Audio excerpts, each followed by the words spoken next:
Bonjour à tous. Donc aujourd'hui, je souhaitais vous parler de la connexion de l'homme à l'animal.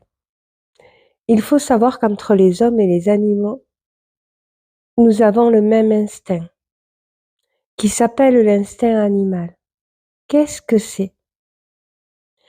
L'instinct fait partie du chakra du troisième œil, du chakra dont l'émotion est celle de la peur.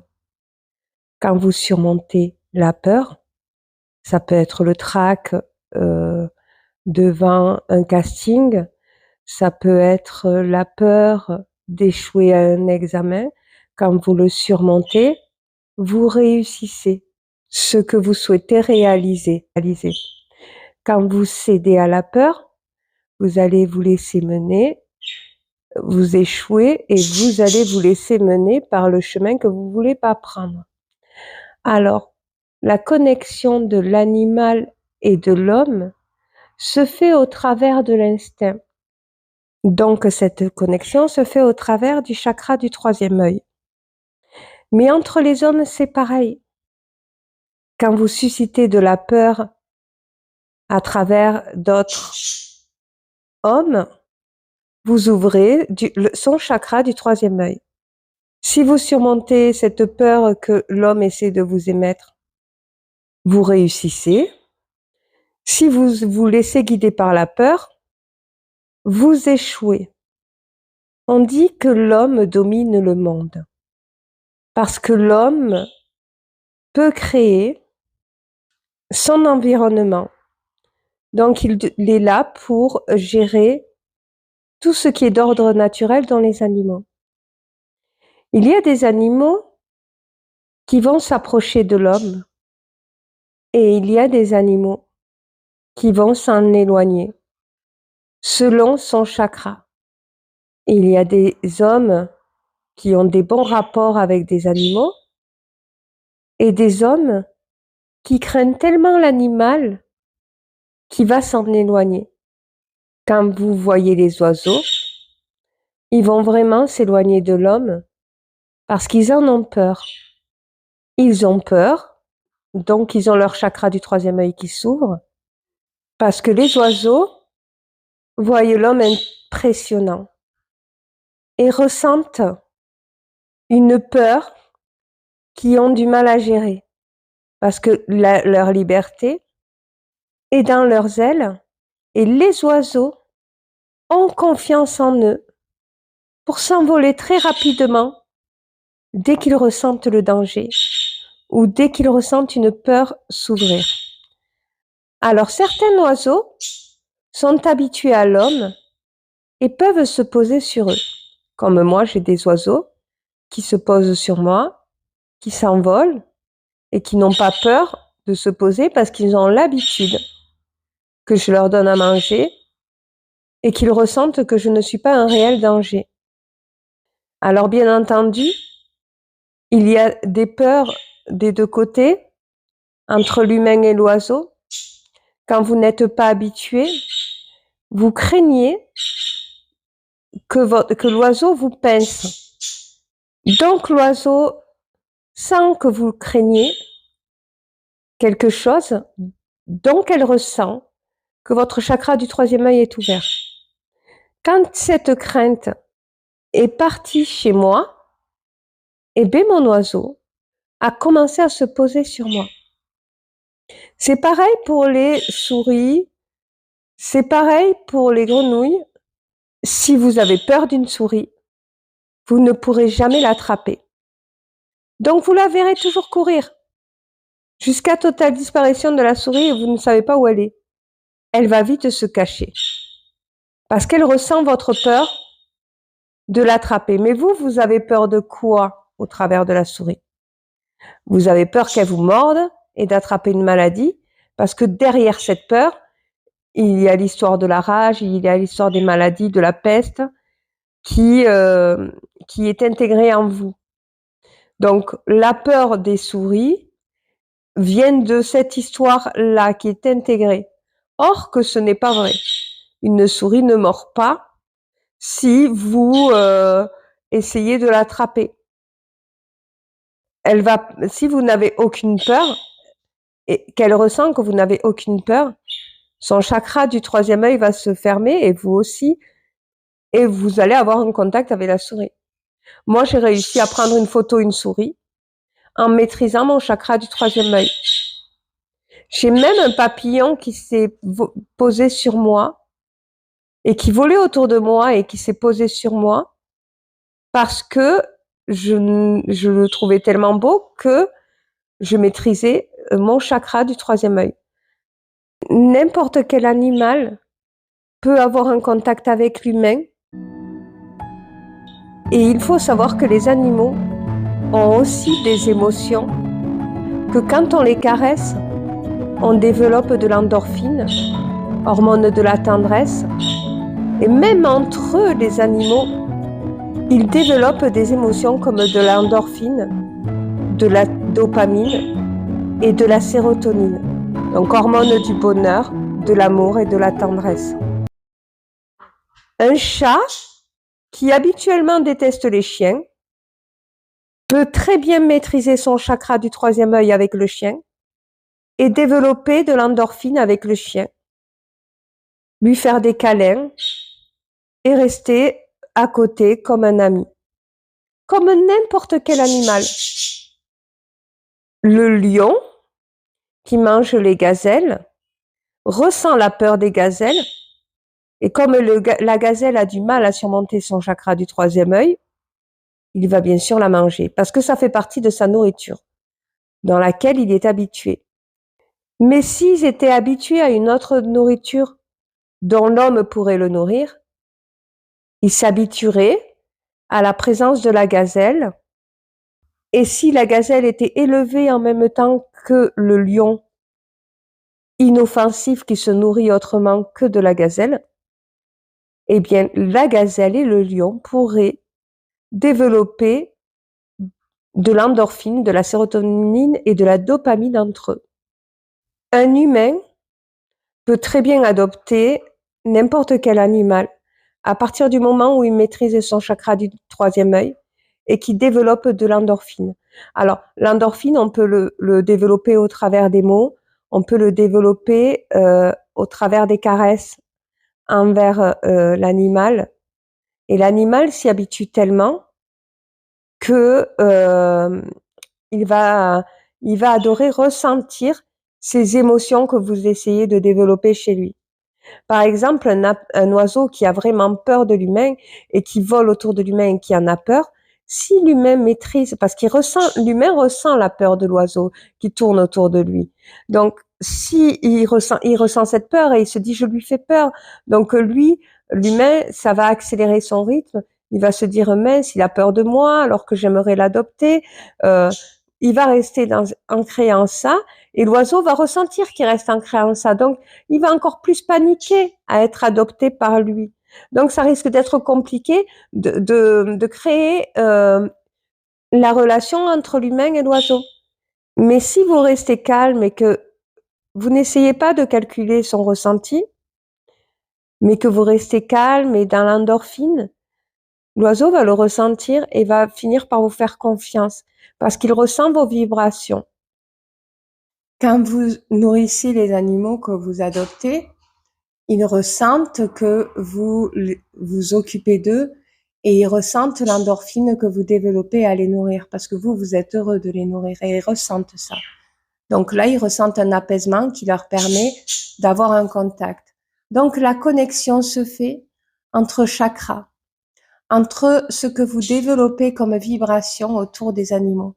Et ça peut être des abeilles, ça peut être des insectes, ça peut être des araignées, ça peut être n'importe quel animal. Quand vous maîtrisez votre peur et que vous la surmontez et que vous allez vers l'endorphine, vers l'hormone de la tendresse, l'animal le ressent, il a besoin de développer tout ça et il va rentrer en connexion avec vous. Alors certains animaux rentrent en connexion à partir du regard. Alors à partir des yeux, ils arrivent à voir leur âme et ils arrivent à se connecter, à développer de l'endorphine à travers le regard qu'ils intègrent en leur âme. la connexion entre l'animal et l'humain est une connexion qui est très puissante, dans le sens où les vibrations se partagent, et ainsi que l'amour, et cela fait du bien à tout l'organisme de l'animal, comme cela peut faire du bien à tout l'organisme de l'humain, dans le sens où vous maîtrisez tout ce qui se développe comme vibration en vous, et qu'il y a une énorme confiance qui s'installe dans la relation entre l'animal et l'humain. Alors, il y a des humains dont dès la naissance, ils sont connectés à l'animal. Et chaque animal a une définition. Par exemple, enfant, ils écoutaient les chants des oiseaux le matin en se réveillant, les bruits des cigales, les chants de tous les animaux qui les entourent, dont les ânes, les coqs, tous ceux qui font du bruit.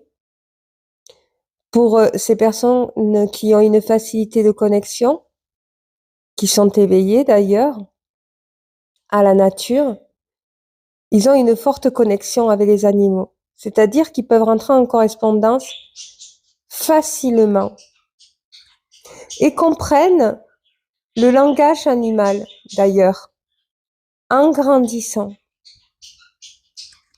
Par exemple, en s'habituant au bruit des animaux qui produisent dans l'environnement, ils comprennent la vie et les événements de la vie qui arrivent. Par exemple, moi, enfant, je me réveillais avec les chants des oiseaux, bon, avec le réveil, bien entendu, mais le chant des oiseaux qu'il y avait tous les matins exprimait pour moi quelque chose, que c'est le matin, qu'il fallait se réveiller, qu'aujourd'hui il fait beau.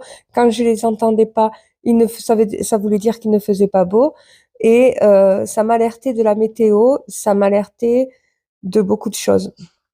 Quand je voyais les corbeaux, pour moi, c'était signe d'un défunt, parce que j'avais constaté et que je les entendais chanter, parce que je constatais qu'à chaque fois que j'en voyais un ou que je les entendais chanter, quelqu'un de mon entourage s'éteignait. Et effectivement, le corbeau fait un bruit, est un signe de décès et de fin d'un événement ou fin d'une situation qui peut être difficile ou qui peut être grave, dramatique. Le corbeau prononce la fin de quelque chose. Tout animal a une définition. Quand on est en connexion avec eux, les animaux avertissent de l'avenir, de l'environnement, en fait, extérieur. D'ailleurs, quand c'est le printemps, les oiseaux le font ressentir dans leur chant. Alors, même si c'est le printemps et qu'il pleut, ils vont beaucoup aussi chanter parce que c'est le printemps. En fait, ils vont avoir des chants qui sont complètement différents. Et en hiver, quand il pleut ou quand il fait trop froid, on ne les entend pas. On les entend qu'à partir du printemps de pluie ou des étés de pluie. Quand c'est la pleine lune, on entend beaucoup les hiboux en été chanter. Et c'est souvent dans les nuits de pleine lune. Donc en fait, ils avertissent tous de ce qui se passe dans la nature et l'environnement. Parce que nous, les êtres humains, on fait partie de toutes ces vibrations aussi, qui font partie de la nature. Notre champ vibratoire est très important pour la nature. Donc, je souhaitais vous parler des animaux totems et vous donner leur définition. Alors, qu'est-ce qu'un animal totem? Alors, les animaux totems sont des animaux avec lesquels nous ressentons un lien très fort et qui peuvent nous influencer tout au long de notre vie, comme moi avec les oiseaux. Par contre, moi, j'ai une connexion avec pratiquement, donc, je vais pas dire tous les animaux, mais tous les animaux que j'ai rencontrés, j'ai une connexion. J'arrive à ressentir les vibrations et le langage, en fait, l'avertissement de l'animal. Alors, si j'en ai peur, c'est que c'est moi qui vibre mal. Si l'animal a peur de moi, je sais que c'est lui qui vibre mal. Mais ça, c'est tout le monde, de toute façon. C'est toute l'humanité. Donc, l'animal totem numéro 1 est l'ours. Alors, l'ours, C'est l'emblématique de la force et de la connexion avec l'énergie de la terre. Cet animal est vénéré dans de nombreuses traditions comme totem puissant, qui inspire ceux qui ont le courage de se battre contre l'adversité. Donc, l'esprit du totem de l'ours encourage la confiance dans notre force, faire face à l'adversité, pousser à l'action et au leadership. L'esprit de l'ours indique que c'est le moment de la guérison personnelle ou de l'utilisation des capacités de guérison pour aider les autres. Le totem de l'ours souligne l'importance de l'isolement volontaire, du calme et du repos. Il nous insuffle les puissances de la force de la terre. Alors, est-ce que beaucoup d'êtres humains peuvent avoir cet animal totem? Alors, moi, personnellement, je pense que c'est que ceux qui sont en lien avec les ours qui peuvent ressentir ça. Autrement, sans être en lien avec eux, on ne peut pas comprendre leur vibration et leur énergie. Il est rare de rencontrer un ours, d'ailleurs, sauf quand on habite à la montagne, et encore qu'on fasse énormément de randonnées, même les randonneurs en voient très peu. Il est très rare de rencontrer un ours. C'est pas un animal qui est commun, donc c'est un totem rare. Et pour savoir si c'est votre animal totem, il faut rentrer en connexion de son âme à la vôtre, ce qui est très peu probable dans le sens où un ours fait très peur et à part aller dans un zoo où il a été adopté et bien souvent parce qu'il a été sous sédatif, vous ne pouvez pas rentrer en connexion facilement avec un ours. Donc, savoir si c'est votre animal totem, il faut rentrer en connexion. Il faut surmonter le chakra du troisième œil et ressentir sa vibration et développer de l'endorphine ou de la sérotonine, bien entendu. Alors oui, il peut y avoir des humains qui arrivent à entrer en connexion, ce qui peut représenter son animal totem, exactement. Un animal totem, vous avez le chat qui est très commun, qui enseigne la patience, l'art du bon timing pour l'action et le courage d'explorer l'inconnu avec confiance. Ceux qui ont le chat comme animal de pouvoir au totem peuvent être encouragés à développer leur équilibre entre indépendance et sociabilité, l'harmonie entre ombre et lumière, tant pour l'action et tant pour l'observation, sont également des attributs du totem du chat. Suivons cet animal dans un voyage profond de découverte de soi. Alors, généralement, le chat représente la patience, l'attente du bon moment pour agir, l'esprit d'indépendance et en même temps appréciation des liens sociaux, esprit d'aventure, de courage, profonde connexion détendue avec soi, la curiosité, l'exploration de l'inconnu ou de l'inconscient. Alors, le chat est un animal totem qui est vraiment répandu, contrairement à l'ours. Et je voulais vous parler de deux animaux de totem complètement contraires, parce que un chat, on peut en croiser partout. Il représente l'animal totem de l'humanité. C'est pour ça qu'en Égypte, on le voit beaucoup dans les statues, parce qu'il fait partie de l'humanité. Un chat, vous pouvez vous en approcher sans en avoir peur, et le chat inversement. Même s'il vous griffe, même s'il fait quoi que ce soit, même s'il s'énerve, vous n'en avez pas peur. Comment ça se fait qu'avec un chien, n'importe quel chien qui s'enrage, on peut en avoir peur, et un chat qui s'enrage, on n'en a pas peur? Le chat inspire la confiance. Donc, le chat est l'emblème de l'humanité, c'est-à-dire que en règle générale, c'est l'animal totem le plus répandu dans l'humanité, puisqu'on le voit partout.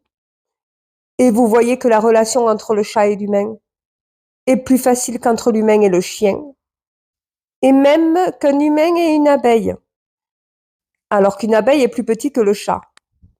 Alors, pour savoir si le chat représente votre animal totem, alors il faut savoir qu'en règle générale, on reconnaît à la connexion, bien entendu, de l'âme, c'est-à-dire l'approche que vous avez avec les chats, sachant qu'on a tous une approche facile avec les chats, mais il y a une approche particulière.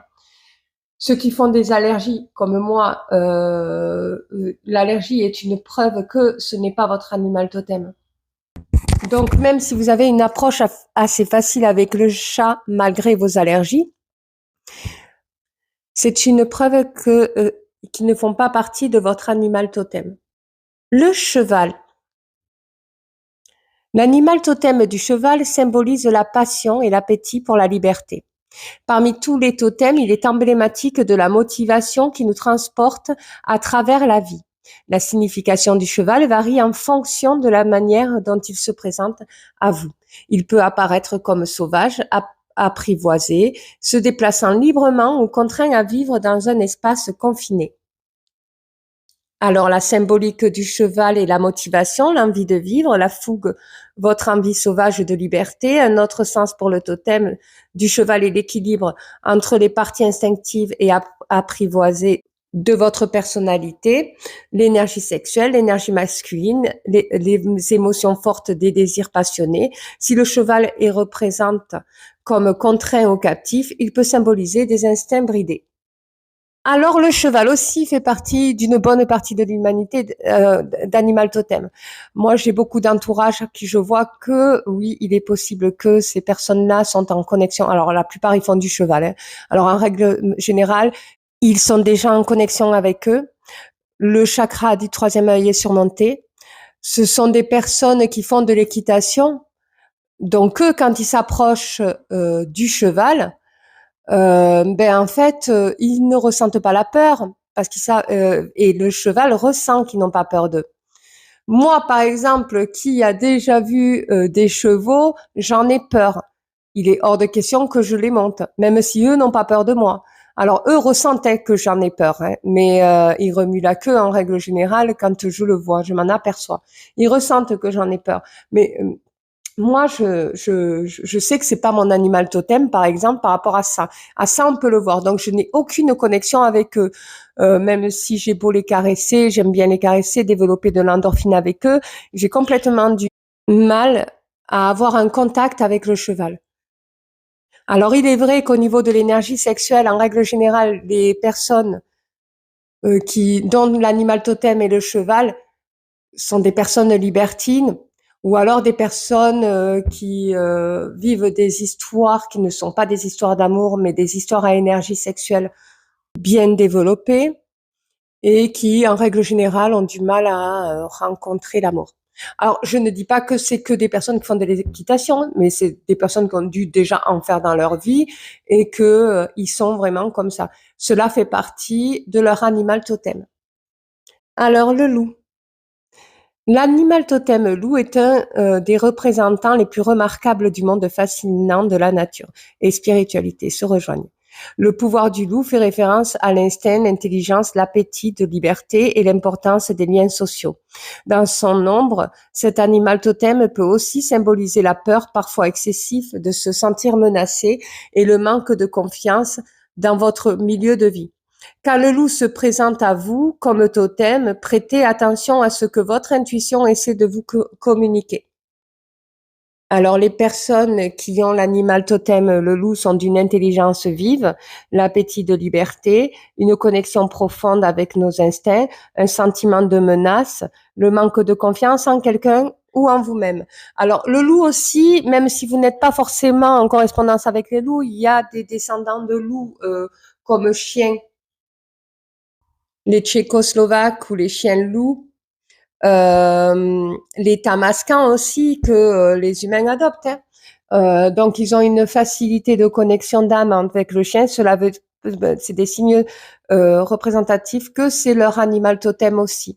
Alors il y a beaucoup qui trouvent le loup magnifique et qui disent c'est mon animal totem, je le sais, je me sens comme un loup. Même moi, je me le suis senti, moi qui aime les animaux, je me suis senti que cela faisait partie de ma famille, le loup, parce que le loup est représentatif de beaucoup plus de choses que ce que je viens de vous définir.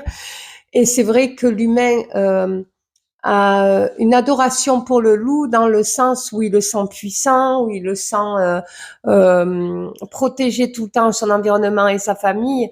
Donc l'humain se sent aussi comme un loup qui est suffisamment fort pour sauvegarder son environnement, sa famille, son amour, et que tout le monde a peur de lui et que lui n'a peur de personne.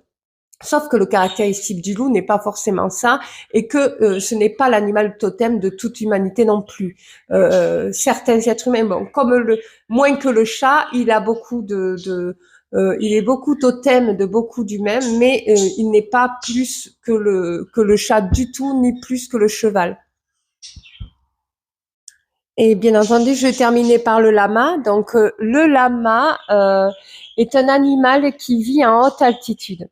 Il sait naturellement collecter les hautes énergies. Il a une forte capacité d'adaptation, principalement due à son environnement difficile.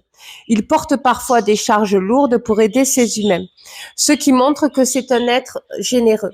Avec ses pieds sûrs, il parcourt de longues distances sur des chemins escarpés, nous guidant avec confiance, lentement et sûreté. Le lama est doux et affectueux et sensible au bien-être de chaque membre de sa communauté. Il sait harmoniser l'énergie de son groupe pour permettre à tous les individus de son troupeau de se sentir heureux. Ses faiblesses, le lama est un animal fier. Il décide d'éviter un chemin qu'il juge dangereux. Il saura se montrer têtu.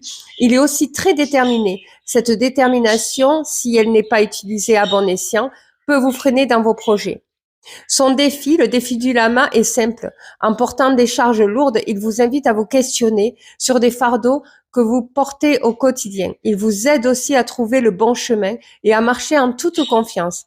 En tant que totem, il vous aide à trouver l'harmonie de corps et d'esprit en canalisant l'énergie de votre environnement. Ainsi, vous vous sentez bien heureux et en accord avec vos proches, vos collègues, votre lieu de vie ou de travail. Toutefois, attention à ne pas laisser sa fierté prendre le dessus. Il serait dommage qu'il vous bloque dans votre évolution. Alors, l'humain qui est lié à l'animal totem du lama est en règle générale très courageux. C'est quelqu'un qui a énormément de courage. Et c'est quelqu'un qui évite énormément de dangers. Donc, en fait, il est convié à du danger partout, mais comme il ne se concentre pas dessus et il fait confiance en son instinct, il a un fort instinct, le lama, et c'est pour ça que je souhaitais en parler, parce que l'instinct fait partie de l'animal et de l'humain, de tout être vivant. Grâce à son instinct, il arrive à prendre les bons chemins parce qu'en fait, il se fait suffisamment confiance. Par contre, c'est vrai qu'il a une fierté. Donc, quand vous voyez des gens comme ça ou de votre entourage comme ça, il est fort possible que son animal totem est le lama. Alors, beaucoup sont dans des milieux, mais vraiment très dangereux de vie. Et pourtant, ils sont toujours vivants, ils sont toujours là. Parce qu'ils ont un instinct à laquelle ils y font énormément confiance, donc en eux, en fait. C'est vrai que leur fierté pourrait les perdre, mais en règle générale, ils réussissent leur chemin et en plus de ça, ils guident les autres. Alors, j'ai eu une question une fois, est-ce que l'animal totem peut faire partie de notre future vie? Est-ce qu'on peut devenir un oiseau? Est-ce qu'on peut devenir un lama? Oui, il est possible aussi. Que l'animal totem que vous représentez ou fait partie de votre ancienne vie ou fera pas partie de votre future vie, il est possible. Hein. Scientifiquement, ce n'est pas prouvé, mais en spiritualité, il est expliqué, oui, aussi, même dans la religion bouddhiste, que vous pouvez réincarner en animal avec l'énergie de l'animal que vous portez en vous. Moi, par exemple, je peux devenir un oiseau. Je ne sais pas quelle race, mais je peux devenir un oiseau. Quelqu'un d'autre peut devenir une chèvre, un lama, voilà, avec une durée de vie pour développer l'âme, son âme. Oui, c'est possible quand on est éveillé à la spiritualité. Voilà. Moi, par exemple, qui a grandi avec, qui a appris à vivre avec l'environnement extérieur, les oiseaux, enfin tous les animaux, je sais quand il va pleuvoir, je sais quand il fait beau, je sais quand on change de saison, je sais quand il y a des événements qui sont difficiles. Vous avez même des oiseaux qui font des formes géométriques, par exemple des triangles qui vont vers une direction ou qui vont tous faire une réunion dans un fil électrique. Je sais très bien ce qui se passe au niveau de l'environnement quand c'est comme ça.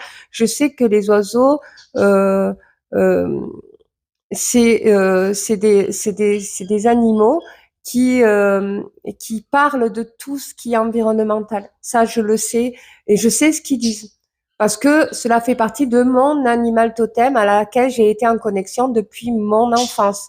Cela ne date pas depuis ma découverte de la spiritualité. Moi, j'ai grandi comme ça, dans l'écoute, vraiment de tout ce qui m'entoure, dans la curiosité, et qui m'a permis de me développer dans la vie et de comprendre beaucoup de choses dans la nature. Donc du coup, voilà, j'espère que cette vidéo vous aura plu. Et pour la prochaine vidéo, je vous parlerai des énergies lunaires.